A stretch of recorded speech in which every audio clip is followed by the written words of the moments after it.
जी अस्सलाम वालेकुम सज्जन तो बेलियो, क्या हाल है जनाब? सारे ठीक ठाक हो? माशाअल्लाह जी। मेरा ताल्लुक ज़िला गुजरात तहसील सराय लमगीर दे नाल है।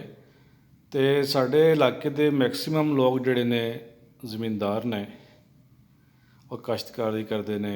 एग्रीकल्चर नाल तल्लक है सारे लोगों का। माशाअल्लाह मैक्सिमम लोगों का एग्रीकल्चर नाल तल्लक है।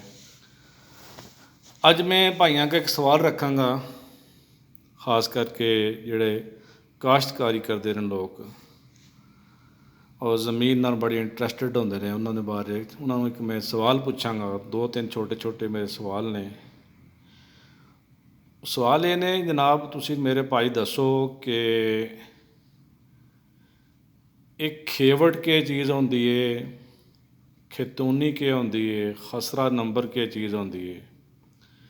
इन्हां दे जवाब जनाब तुसां मैनूं दस्सणे ने, कमेंट्स तुसां अपने दस्सणे ने।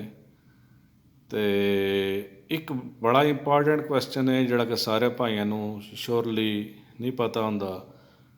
ये दसो कि मरला जिहड़ा होंदा है ये कितने स्क्वेयर फुट का होंदा है, और स्पैशली जिहड़ी विलेज लाइफ विच मरला ते किन्ने दा होंदा है, और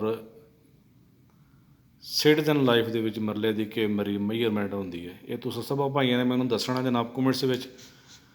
ते जिस भाई दे जनाब राइट कमेंट्स होए, बिल्कुल करैक्ट होए जनाब, इंशाअल्लाह असीं उन्हां मुलाकात करांगे, मिल बैठ के इंशाअल्लाह वीडियो बनांगे। इंशाअल्लाह नैक्सट वीडियो उन्हां भाई नाल होवेगी इंशाअल्लाह, ताकि वो थोड़ा तुहानूं ब्रीफ करनगे खसरा, खेतूनी और खेवड़ नंबर और सैकेंडली मेजरमेंट जिहड़ी होंदी है मरलियां दी वो किस तरह होंदी है।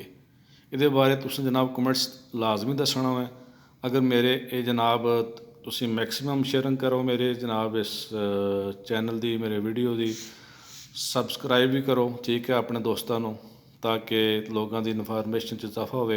इंशाअल्लाह मिलते हैं नैक्सट वीडियो विच, और इंशाअल्लाह नैक्सट वीडियो उन्होंने दोस्तों नाल उस साडे भाई नाल होवेगी जिहड़ा सानूं राइट कमेंट्स देगा। बहुत शुक्रिया, थैंक यू, अस्सलाम वालेकुम, अल्लाह हाफ रखा। तुहाडा अपना राजा तारिक जनाब, wish you best of luck, अल्लाह हाफिज़।